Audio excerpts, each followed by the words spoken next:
All right, my friends, welcome to another episode of Prof and Dev Play Games. It is episode 234, and this is a weird day, and it's going to get weirder. It's a very weird day.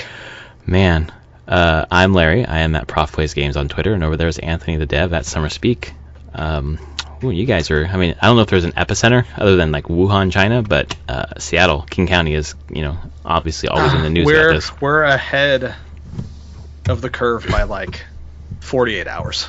Damn. Like New York is right behind us in coronavirus. Mm-hmm.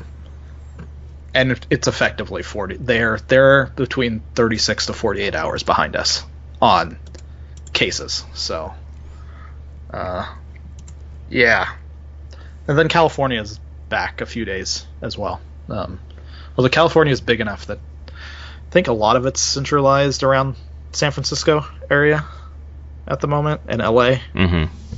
But it's only a matter of time. It's going to spread through it all. It's going to be everywhere. And it's interesting because, like, my family now is like, or at least my wife and I are like taking this seriously, and we've been isolating since yesterday, basically. But like Friday, I had a meeting at school that was poorly attended, which was nice. I set up a Zoom so people could come virtually, but there were 8 of us in the room.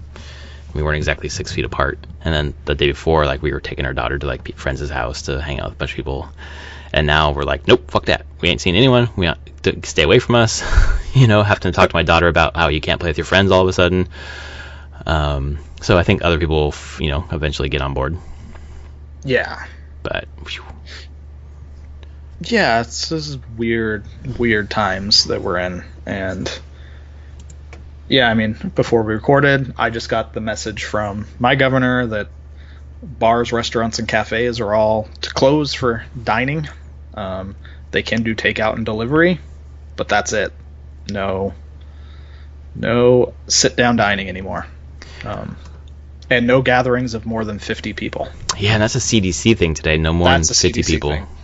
And then in California, it was nightclubs, bars, something else closed. Theaters probably, yeah. Yeah. And then restaurants half capacity. But it's like that restaurant thing was like a suggestion. Like, it can't be a fucking suggestion. It needs to just be a fucking rule. Like Italy, apparently, like if you're out, you need like some sort of documentation why you're out, who you are, what you're doing, and if you're out and you're positive, it's like 12 years in fucking prison. I heard, and like, wow.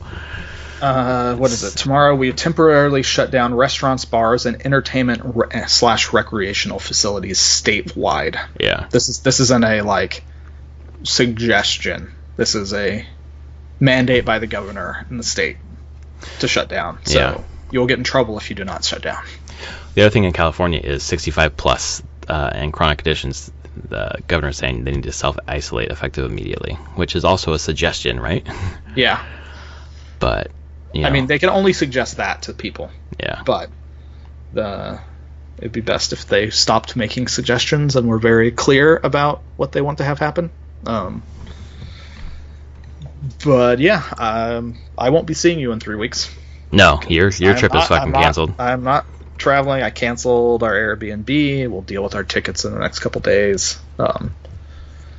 And we'll reschedule for like the end of summer is what we're thinking. That makes sense. Seems much more likely. See? Stop coughing. I can't, dude. I think I have a cold. I'm not sure, but probably. I just want to be as safe as possible and not be around anyone, including my in-laws who are 65 plus. Yeah. Like I ain't no. There's a lot of hard decisions we're going to make. Like I saw some celebrity tweet the basically like we're closing restaurants and bars and all that kind of stuff, and like saying like, please take this seriously. We need to stop the spread of this because people are dying. And someone wrote and said, well, I own a small business, and this kind of advice is hurting my business, and if it keeps going on for too much longer, my business is I have to close up shop. And it's like, yeah, it sucks. It really does, but that's where we're at. Yeah. And ideally, we would have a safety net in place that could handle this. That's the thing, right? But we don't. In Italy, they're like, okay, all mortgages are not canceled, but like payments are canceled. Yes, exactly. They're just on hold without interest until they're done, until this is over, and people can go back to work. It seems like a reasonable thing to do. Right, and instead they're like slashing interest rates so that businesses can get cheap loans. Like, it's a good idea for me to loan right now. Oh, I should refinance my house right now. Like, okay, that would be taking advantage of a fucking tragedy to fucking get some sort of gain. And it's just like sick that's like fucking President Trump's fucking first thought. Yeah. You know? Like, we're going into a recession. Yeah, pretty much. This is going to put us there for sure. But I guess this is a game podcast? Oh, shit, I forgot. This is a gaming podcast. Although this matters for gaming, too. It does. So I think what we're talking about tonight is there's an article on Kotaku by Schreier. Always Schreier. Always Schreier. I mean, he's the one who digs into this. I mean, he wrote a whole book on this crap. On the crunch culture of Naughty Dog, which he already had written about in his book.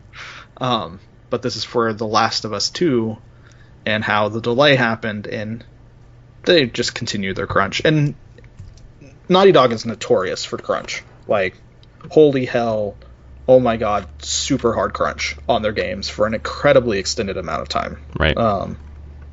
Acquaintances I've known that have gone through there, this is it. This is what they do.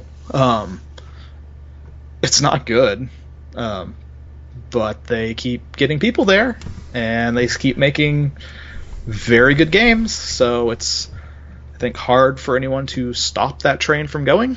The thing that's crazy about it is this paragraph from Schreier's article. It says, of the 20 non-lead designers in the credits of 2016's Uncharted 4, a whopping 14 or 70% of them are no longer with the studio. Yeah. Like, that's some pretty big turnover. Turnover's huge on this stuff, especially on companies like that have big crunch. So there's the point of, a lot of those people probably went to other studios, ideally that had less crunch. Right. But there's a non-zero portion of them that just left the game industry. Right, because it's the same just everywhere. Straight up burn out and left. Yep. And you got to imagine the amount of, like, just knowledge of game development that was lost because they left the industry. And I kind of feel like that's one of the reasons why the game industry keeps repeating the same cycle over and over of crunching, is because the people that hated crunching leave. Right, so that shared memory is gone. Yep. And so it just keeps happening. There's no one left to push back against it. There's always the new people that want to give it their all, make the best product, do the best for the game, even if they sacrifice their health and relationship and families and the whole thing. This is their dream to make, to work at Naughty Dog. Like, to make a Naughty Dog game is their dream. Like, it's crazy. I forget who had that Twitter thread, but basically he said something like, they have the new people there are really talented, but a more senior team with more experience would have had this game shipped a year ago. Probably. That's not to say that they're not great, but it's just they're inexperienced and are learning on the job as they go, Yep. It's unfortunate that it keeps happening, especially for Naughty Dog. Like, hopefully one day they might change their ways, but I doubt it, and I don't know what. It's a hard place for a consumer to be in, where I'm like, fine, I'm not going to buy your games then. But I don't want to do that because I want to support the people that put their blood, sweat, and tears into these games, even if they're crunching for it. Yeah. Like, I don't want to cut them off and be like, guess what? You don't get your bonus now. Because most of these companies do work on a bonus structure if they beat revenue targets or wherever. So they'll actually see something from this. And so the standard, just don't use the power of your wallet on what you want to support, but in that you're just going to hurt a bunch of devs that did not make this choice. Yeah, it's the thing. Like, if I don't know what bonuses are tied to or whatever, it's usually Metacritic, isn't it? But depends on the studio, but okay. I guarantee you that there's a sales portion to it as well. Yeah, that's kind of what I mean then. So if they do have that bar and you vote with your wallet and say, I don't want to support crunch, I'm not going to buy this game, or I'm going to buy it, rent it or buy it at a later date for less money, whatever. You are hurting those people who work their asses off. And it's such a hard choice to make, because you want to, like, teach them a lesson with my, the only tool I have in this capitalistic society. But then are you really hurting the people who made those decisions? Yeah. I think the way Schreier's been going about it and basically shining light on it and getting bad publicity more than anything is probably the best way to go about it. It's shaming companies into changing. So right. But especially now in this day and age of like 2 weeks ago, God, it's only been 2 weeks and it feels like years. Crunch is deadly now, very deadly. So where was it? So Bungie 2 weeks ago went to work from home, mandatory for everybody. This is like a 700 person company, work from home. And Sucker Punch, who is next door to them, they just announced the date for Ghost of Tsushima. Right. At that point, they were still crunching in office, and they weren't gonna work from home. Oh, Jesus Christ, dude. They are working from home now. Oh, okay. But still, it was this whole thing of like, hey, yeah, we're crunching. We got to make this release date we just announced. Too bad this coronavirus is going around. Doesn't matter. We got to beat this date. You fucking don't. It doesn't matter. We'll play the game later. Yeah, actually, I'm sorry you put out a release date, but if you, I'm glad that they've been like work from home. We'll make it work. We'll figure it out. I don't know if everyone gets to work from home. I'm not sure, but that's the weird thing happening at my campus is that most people are home, but some people aren't because you have to like maintain the operations in some way, and it's I guess if they're at their job and there's no one around, it's kind of like being home by yourself, but you have to get there, right? Yeah. And that shared space, if it's not cleaned super well, who knows? Yeah. So I'm mandatory work from home. Mandatory work from home started tomorrow. If you could work from home earlier, it started on Wednesday. Mm-hmm. And so you're like, yes, please. Yeah, I'm like, I can work from home. I can make this happen. Most of the people that were just in the office for the last few days were just kind of getting things set up so they could work from home. But going forward, starting Monday, we're work from home indefinitely until things are all clear. Right.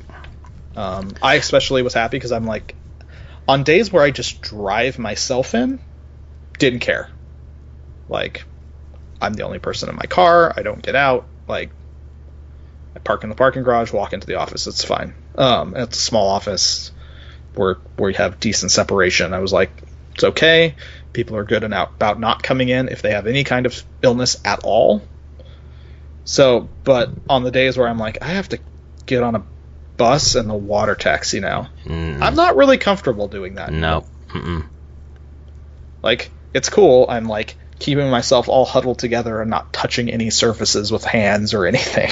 Yeah. But it definitely was I don't think I want to keep doing this. And then in Washington, my school district closed on Thursday for 6 weeks. So so you closed earlier than we did, obviously. So yeah, actually, because my school district did the waited until a meeting with the governor and our state's director of education is. I don't know what the actual title is at the state level here. Mm-hmm. But Seattle public schools on Thursday announced that they were going to be closed for 2 weeks. 2? 2. That seems short. That was early in the morning.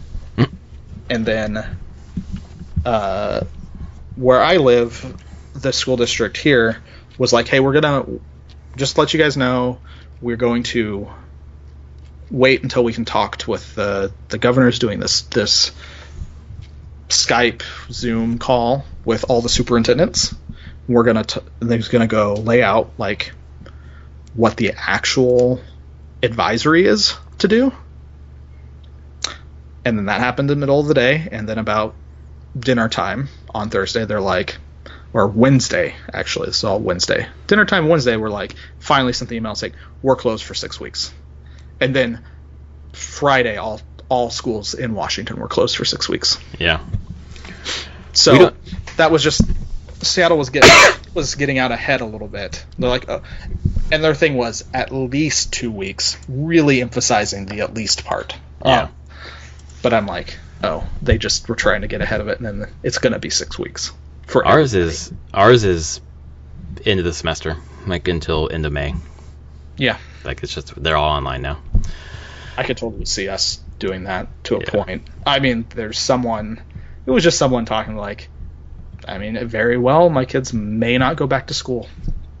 And then what do we? I mean, that's what I'm dealing with at school for myself in terms of like what I'm in charge of, the things that I'm going to be canceling. Like, what do we do? This is uncharted territory. Like, do those kids repeat their grade? Like, you guys are all of a sudden homeschool teachers, you know? Yes, we are. We actually even made a lesson plan for at least the first week, and we'll make it better for the following. So, we're not going to be able to do a full school day, but we can at least give them some structure to things that we would like them to work on for a couple hours a day. But yeah, I don't know. Like, I'm like, if this school year didn't start again and we're just done, I totally could see them, just this whole district and the whole state, being like, yeah, everyone repeats that same grade. Right. That's hard to know. 22 minutes ago, LA, starting at midnight tonight. Bars and clubs closed, gyms closed, retail stores closed, movie theaters closed, restaurants can do takeout, delivery only. Only things open are pharmacies, grocery stores, and banks. Yeah, that sounds a lot like Washington's. Yep. And that's where we're headed. That's Italy, you know? Yeah. Except we're starting ours, we're doing this way earlier than Italy did.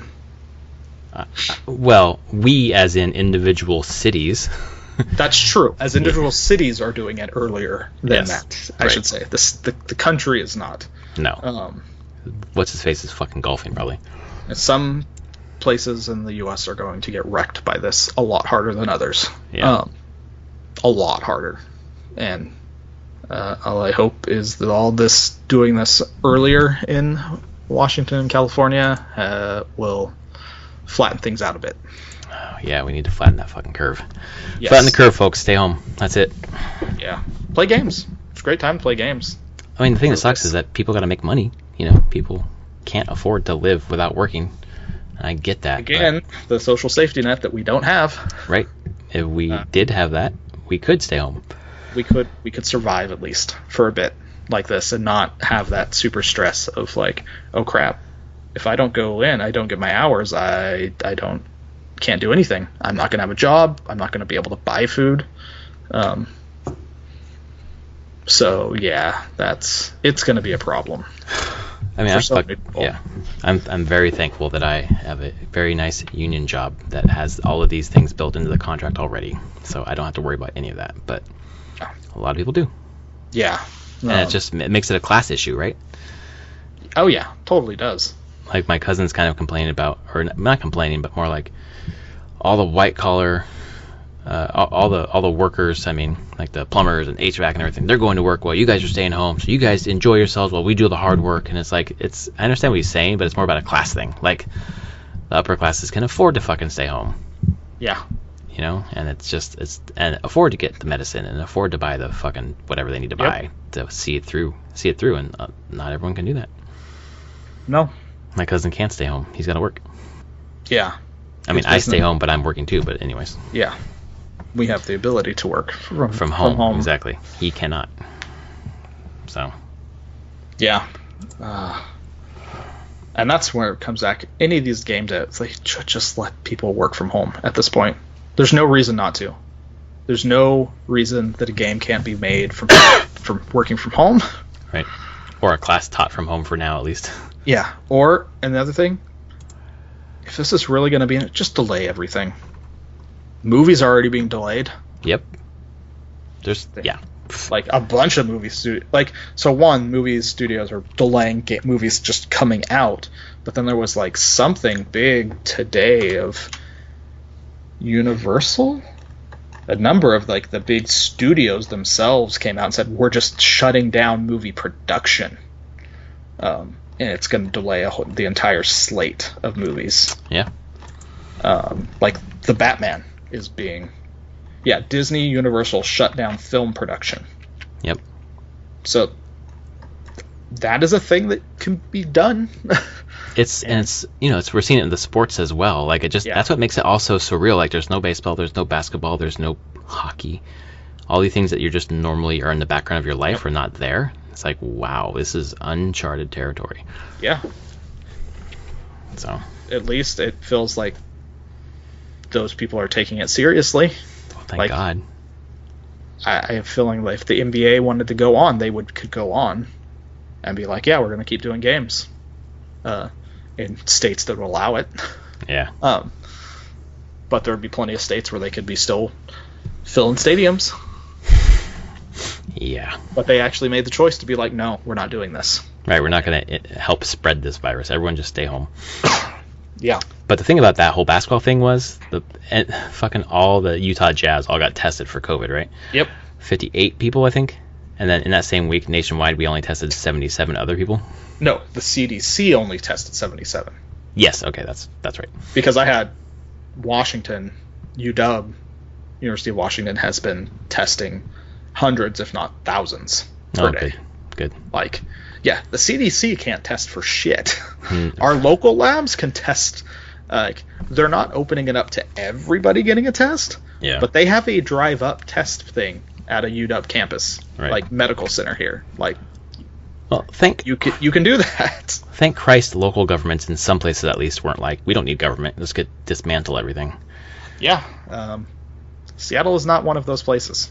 No, neither is California. Seattle enjoys is their I would say responsible government in many ways. Oh my God, this is a fucking petri dish. Yeah. Of this nonsense government approach. This is very much off the rails from a gaming podcast, by the way. Just to apologize for that. This is all on our mind. I do think that, to bring it back to the crunching and gaming, I do think any studio here that is still having people come into the office crunching during this, they're, just by number standpoint, they're likely going to have someone die. And then they're fucking liable, right? Yep. They're going to have someone die from this. Yeah. Like, even at a these are bigger studios, so let's just say it's the 100-person studio. Yeah, one person dies. 1% mortality rate. Yep. There's probably one person dying in that studio, or potentially from this. So it just boggles my mind why any company right now, especially now, would be crunch and forcing people to come in. Yep. And if they are, then they are putting the welfare of their employees there just to ship a video game. They're saying they don't care about the health of their employees or even the lives of their employees. Video game. Like, I love games. I love making them. I would not say any time I'm making a video game is a required thing to have done at a certain date. At all. Like, I am not providing a service to the world that must be fulfilled. We make entertainment. Right. But you're not getting a bonus. If you were getting a bonus, you'd feel differently. Just kidding. Maybe. It is also weird. Still, who knows? I don't know. Maybe sales are going to go through the roof, and we make a bunch more money. Well, Steam concurrents are higher than they've ever been before. Duh. But like Animal Crossing comes out Friday, and it's just like, who cares? And I know people do care, but there's so many other things. Because I want a nice little happy place to go to. This is not out of anything. I'm just like, this is the power of games where I can let my mind wander into a very charming, happy place and ignore the world for at least a few hours every once in a while. Man, I have really felt that. I need to do that sometimes. Yeah, I felt it today. During my daughter's nap, we're at home. There's no one. It's just us now. So it's just like us and her. It's constant attention. And trying to switch off. And when we switch off, we're doing work. And after I'm done with this podcast tonight, I'm going to do more work tonight when I should be sleeping. But for 40 minutes, I just turned on the only game that I've really played this week, other than Yoshi's Crafted World with my daughter, Link's Awakening for the Switch. I just, for some reason, turned it on and just melted away. Like, all the stress, every care, all of it was gone, man, for 40 minutes. And it was just like, that game is rad. It is really sublime. It's really well crafted. Cool. Yeah. So And I'm that through is the first. power of video games. Yeah, man, it's. I think it's why I got back into video games when my wife moved to LA, when I was still here, is because I just could melt away. Yeah. It was not a cool situation. So Yeah, and that's where I'm like, give me Animal Crossing. yeah, I want that world. Honestly, Nintendo needs to do the world a favor and just release the damn game. Just turn it on, like right now. oh yeah, oh I see what you're saying. Like just do it now. Like don't wait a week. Yeah, I mean, Disney moved up the digital, putting Frozen 2 on Disney Plus to this weekend. is that why I saw it everywhere? I thought that was really early. That was like they moved it up 3 months and just Damn. put it out on Disney Plus right now. Wow. Okay. I'm less care about this, but Rise of Skywalker digital version dropped like a week early. Like they moved that up and just put it out. Not that I care, but it's there. You're not rewatching that? Nope. I want to melt away and feel better about my life. Not just cry into my hands more. Yeah. Man, I was looking at Steam. Steam concurrence peak today was at 20.3 million. Yeah. Them's a lot of people staying home. That's a lot of people staying home. This is only going to get more. Oh yeah. Someone was like, "Why don't they have a sale to take advantage of this?" Like, because it looks like you look shitty when you do that. Yeah, I mean, the only way I would potentially do it was less on Steam side if publishers just wanted to get together and say like, "Yeah, we know a bunch of people are home. Here's very cheap versions of our games. Go." Yeah. Like, but I could see them do it a way that you could do a sale that is much more less like we're just trying to get money from you, and more gross. like Yeah. just like, here, we know this all sucks right now. Right. Have some games cheap. Go. But jeez. But yeah, I get it, man. Like just melting away into a game today was just like the first time in a while. It feels like it's been a while that I was just like, yep. So feel good. So with the stuff with your work shifting and you having to not do your reviews anymore, does that free up time for you in the evenings at this point? It potentially would if that gets negotiated. If what my plan is gets approved, then yes, because most of my job is that. Yeah. So then I would shift to other work, but it would significantly decrease the amount of work and stress that I have. That's useful. I mean, I have no clue how you would actually evaluate other professors in this state right now. You can't. It just can't. And I'm trying to, take into account the work people have done already, because like my guidance has changed 3 times already. First was like, we're closing on Tuesday, get as many of the face-to-face classes done as you can, and people were scrambling to get that done. And now it's like, okay, well, they're closed. We're closed as of this Friday, so get them done this week. And now it's like, don't do them at all, Yeah. So it's just not. Luckily, it's a low semester. The fall is the heavy semester. So if we don't get it done, then it's who cares? Yeah. At this point, who cares? This is such a small thing to worry about. So yeah, I'll just be teaching my online class and then doing a side project for the union, and then coordinating my 2 programs. So I'll just have a full-time load instead of a double full-time load. There you go. There you go. So yeah, I would have some time in the evenings, and I would probably sink into some games. Yeah. So, Link's Awakening then? Yeah, man. That's only like an 8-hour game. Maybe. I don't know, actually. Yeah, let me try How Long to Meet real fast. Yeah. But I am super hooked. I'm really hooked, and I don't know if it's because it's great. I think it is great, but just where I'm at in a headspace. Oh no, it says main story is 14 hours. Okay. So that sounds about right. Well, there you go. But it does have that frame rate issue when you come out of a dungeon or out of a building or whatever. It stutters. Did you finish it? I have not. No. Okay. I do know that it's like not constant. It's just kind of that transition period, where something's going on there. I'm not really sure what. Like memory bandwidth problems. Mm-hmm. Potentially. Yeah. I don't know. But it was never patched. I was surprised. Yeah. Maybe they can't is the thing. There might not. Yeah. That might be as good as it gets. Mm-hmm. I mean, it's not really that big of a deal, but it's just noticeable. Yeah. So, anything you've been playing? Path of Exile. They launched their new league on Friday. Shit. All right.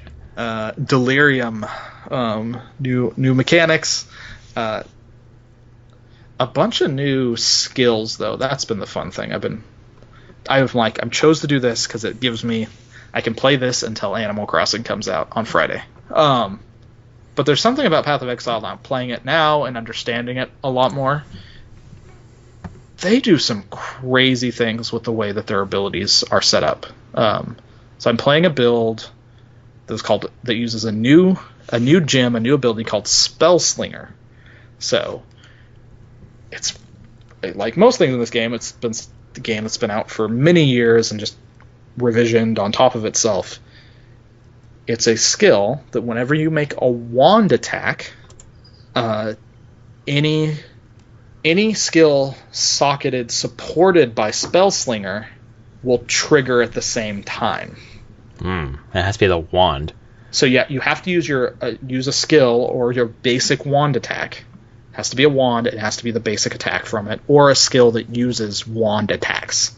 And then you can trigger other spells to cast when you do this. And you're not, in the way that Path of Exile works is that you slot, it's like materia. Your skills are slottable gems on items.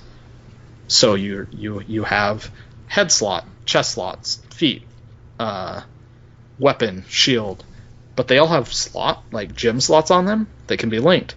So right now my build is I have one ability that is my wand attack ability, a special ability there, but then I have 3 other skills spell slinging at the same time. So dang. I'm casting. It's ridiculous. That's really cool. And everything in this game it's a slow build to this point. Like it probably took to like level 30 to make this all fit together. And once it did, now I'm just wrecking shop through the rest of the game. And it's really fun. So it's like a power fantasy at that point. It hits. I still die from time to time. That's totally a thing that can happen. But I can bring my computer to its knees with how much stuff that I'm putting on the screen at one time. Yeah. Highly recommend the game if people just want like crazy deep action RPG. That might be the time for it. It is. It's a good thing. There's some great build and guides for like if you're starting out in the league, have never played before, that help really guide you through like this is how you build a character and what you should think about, because it's really really deep and not approachable at all. But is really good. I've come to the conclusion on that.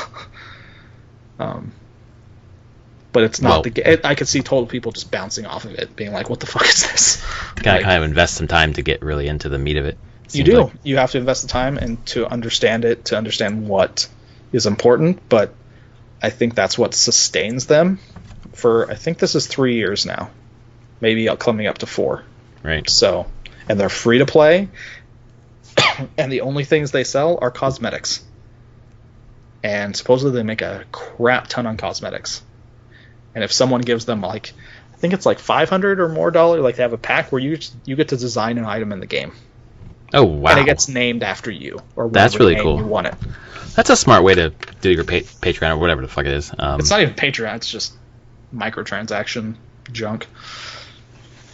But yes. But people, if you really like the game, you might want to have an item so you can get into a game. Like if I could have paid $500 back in the day to get, if I had the money, get into D2, I would have fucking done it. Oh yeah.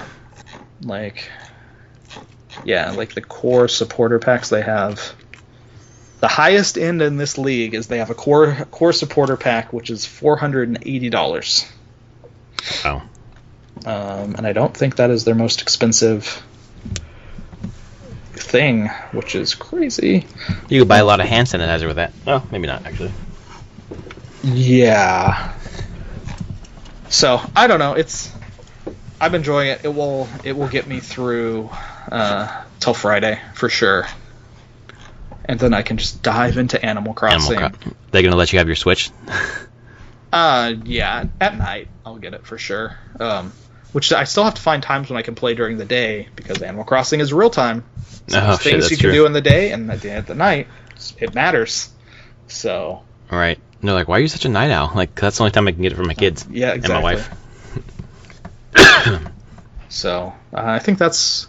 I mean, I've only really been playing Path of Exile. That's my focus, and then trying to get my home computer set up to do work from home. Although I think it just came in tonight that we are free to go grab our work computers. They will work from our home. So I'm gonna go do that tomorrow. I'm just gonna grab my tower for my desk tomorrow, and I will hook it all up in my office downstairs, and I'll be good for working for a while.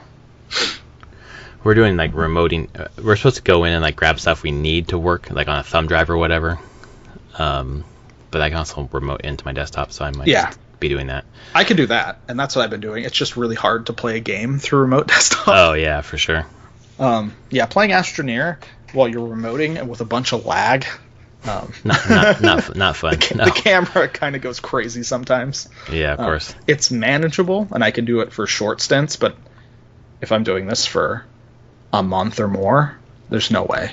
Like, I need direct access to the editor and the build, and I was trying to get it set up in my home machine, but I'm encountering a number of stupid Windows problems more than anything. File permission weirdness. So I'm just gonna grab my machine. I think it's worth it. Oh yeah. So how are you gonna get there? Just driving? Yeah, I'll just drive up there. Right. I don't have to interact with anybody. Yep. Like no one at all. Don't touch me. Yeah. I just stay in my car. Oh my god, that was one of the reasons I loved commuting. There was no one out. Yeah. Like, I was getting to work 20 to 30 minutes earlier than I normally did. Because I was no one on surprised the roads. I'm surprised your ferry's still going back and forth. So was I. But it's all part of the same King County Metro Service thing, and they haven't stopped the buses. So that's fucking nuts. Even in Seattle, they haven't stopped the buses. I don't think that, and they put it out, and they're like, we can't. People rely on this. Yeah. Like, we will kill people in other ways if we do this. Like, yeah, that's true. I guess they would stop if there comes down to a mandatory quarantine of like, don't leave your house. Yeah. But right now, people can still move about, and that's a necessity. I mean, I think they make it so that people don't sit too close to each other, and just put handrails on the outside of the bus. I'll just hang out there. There you go. Footholds, handrails. I'll just hold on. Hold on the whole way. No, probably not. Safe. Very safe. Oh yeah, you said they'd kill us people in other ways. There's a free idea, Seattle. Oh. Man, I read about a bunch of librarians who are stocking up on digital stuff. Obviously because they're closing down, so they're just pushing a bunch of digital stuff onto the Libby app or whatever. So our library system closed Friday. King County Library. Right. Which is sad. Like, that actually really, like, I get why they should close, but it really bums me out because there's a lot of people. That's their only way to get access to internet services, knowledge. Yep. Like, that's it. And now they don't get that. Right. And it's part of me is like, was it really necessary to completely shut that down? Like, they'd already wouldn't allow classes or anything there. They had taken down a bunch of computers so that every computer was six feet away from each other, and tables as well. And they basically, they removed chairs so there was only one person could sit at any table. Oh wow! Yeah, so like, one that's chair at each that's table. what it was on, like, when my wife and kids went there Friday morning before they announced closure. That they were just like, wow, it's really barren in here, and pulled back. But then later that evening they announced the closure, and I think that one just bums me out more than anything because I don't like seeing libraries closed at all. Right. No, definitely not. Well, everyone out there, please stay safe. If you can, stay home. Don't cough on people, I guess. Don't sneeze on people. Don't shit on people either, by the way, but that's not really part of this. Don't greet people by licking them. Yeah, please don't do that. No more handshakes, guys. Fuck. Yeah. Well, I guess we'll be back next week to talk about Animal Crossing because we should both have that in our hands. Yeah. Let you know how my daughter fares with that, although she really just likes...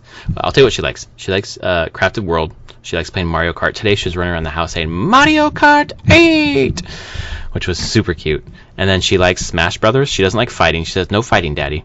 But she likes Pikachu because her friend likes Pikachu. So she has me just press the taunt buttons where Pikachu says, Pika Pika, Pika Pika, Oh, God. Pika Pika, for like 10 minutes. Pika Pika, Pika Pika, Pikachu, Pika Pika.